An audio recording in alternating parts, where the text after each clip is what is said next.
አሰላሙ አለይኩም ወራህመቱላሂ ወበረካቱ። ውድና የተከበራችሁ ተመልካቾቼ እንዴት ናችሁ? ደህና ናችሁ ወይ? እኔ ያለው አልሐምዱሊላህ። ዛሬ የኪብዳ አሰራር ይዤላችሁ መጥቻለሁ። ኪብዳ ማለት አዲስ ለመጣችሁ እህቶቼ በአረብኛ ነው ኪብዳ፣ በአማርኛ ጉበት ብለን የምንጠራው ማለት ነው። የጉበት አሰራር አረቦች እንዴት ነው የሚወዱት? እኔ ቤት ሰራላቸው ሰዎች በዚህ መልኩ ነው የሚወዱት። እንዴት እንደሆነ አብረን እናያለን። በመጀመሪያ ደረጃ ኪብዳውን እጥብ አድርጌ በዚህ መልኩ አዘጋጅቼ ያለሁኝ። ይሄ ነው ኪብዳው ማለት ነው። ይሄ የምንጨመርኩበት ጣሂኒ የሚሉት አረቦች ጣሂኒያ እና ፍልፍል አስዋድ በእኛ ቆንጆ በርበሬ የምንለው ማለት ነው። ጣሂኒያ በነገራችሁ ላይ አንዳንድ ቤት ጣሂኒያ ይሉታል አረቦች፣ አንዳንድ ቤት ደግሞ ኸርዳ ይሉታል።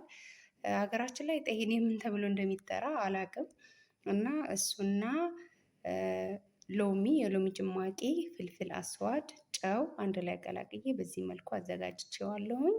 ከዛ በኋላ እዚህ ጋር ደግሞ የምታዩት ሽንኩርት እና ቃሪያ፣ ወፍራሙ ቃሪያ እንደሚባሉ እኛ ሀገር ላይ ጋርጋሮ ነው የሚባለው። ፍልፍል ሄሎ የሚሉት አረቦች እሱ። እዚህ ጋር ደግሞ ነጭ ሽንኩርትና ዝንጅብል እና የሎሚ ልጣጭ ማድረግ ያለሁኝ። እዚህ ጋር ደግሞ በሐራት ፍልፍል ሐር የሚሉት አረቦች በእኛው የሚጥሚጣ የምንለው፣ ኩርኩም እርድ እንደማለት ነው። ከዝባራ እና ፍልፍል አስዋድ ነው ያዘጋጀሁት። እነዚህ ካዘጋጀሁኝ በኋላ እንዴት እንደሆነ እስቲ ውጤቱን አሳያችኋለሁ። ውድ እህቶቼ ተመልሰን የምንገናኝ ይሆናል። ውድ እህቶቼ ይኸው እዚህ ጋር አረቦች ዘይቱን የሚሉት፣ እኛ ደግሞ የወይራ ዘይት የምንለው። የኔ ቤት ሰዎች ኖርማን ዘይት አይወዱም። ዘይቱን ነው የምጠቀመው ማለት ነው ምግብ ስሰራ። ይኸው ሽንኩርታችንን እንደዚህ አድርገን እሳት ላይ ጥደነዋል።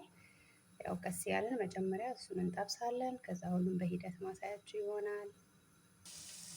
ውድ እህቶቼ ሽንኩርታችን ትንሽ ከጠበስ ነው በኋላ፣ እዚህ ቤት በነገራችሁ ላይ ብዙ ከለር እንዲሰጥ አይፈልጉም። እንደዚህ ነው የሚወዱት። ሁሉም ነገር እዚህ ጋር ጨምረ ያለሁም እና በዚህ መልኩ እስከ መጨረሻው አብራችሁ ተከታተሉ። ውድ ጓደኞቼ ጉበቱ አሁን ጨምሬዋለሁ።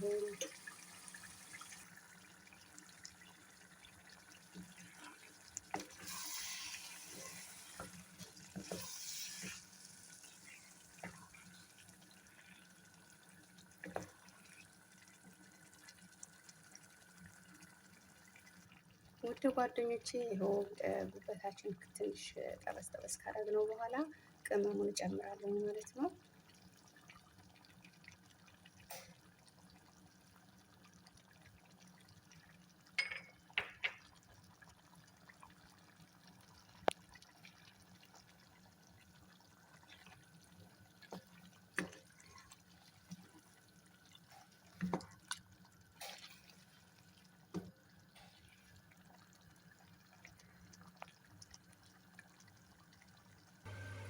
ውድ ጓደኞቼ ይኸው በዚህ መልኩ እየደረሰልን ነው።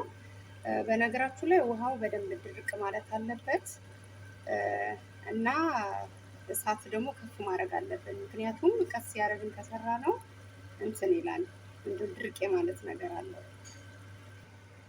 ውድ ጓደኞቼ ይኸው በዚህ መልኩ እየደረሰ ነው። ውሃውን ጨርሶ ዘይቱ እየታየ ነው እና በነገራችሁ ላይ ይህን ምግብ ስትሰሩ ጋዙ ከፍ ማድረግ አለባችሁ። ለምን ቀስ እያለ ሆኖ በኋላ ሲበላ ድርቅ ይላል። ጋዙ ከፍ አድርጋችሁ መለኮስ አለባችሁ እና ቅድም ያሳየኋችሁ የሎሚ ልጣጭ ደግሞ እዚህ መልኩ ጨምረዋለን መጨረሻ አካባቢ ማለት ነው። እና ኢንሻአላ ደርሶ ሳህን ላይ ሲቀርብ ማሳያችሁ ይሆናል። ቅድም ውሃ ነበረው ያሳየኋችሁ ሰዓት ውሃው መጨረስ አለበት፣ ድርቅ ማለት አለበት ማለት ነው። ውድ ጓደኞቼ ይኸው መጨረሻ ላይ ደርሰዋል። በቃ አሁን ሳህን ላይ አቅርበን መብላት ነው ማለት ነው።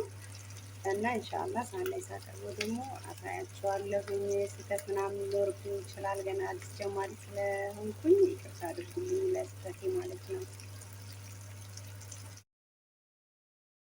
ውድ ጓደኞቼ ይኸው ጉበታችን በዚህ መልኩ ደርሰዋል። ሰዎቹ በዚህ መልክ አቅርቤላቸው ነው የሚበሉት ማለት ነው። ያው ቺፕስ ምናምን ጠብሻለሁ። ያው እሱ ሙያም አያስፈልገውም፣ በዘይት መጥበስ ነው ማለት ነው። እና ይህ ይመስላል። አሁን ላቀርብላቸው አዘጋጅቼ ነው ማለት ነው።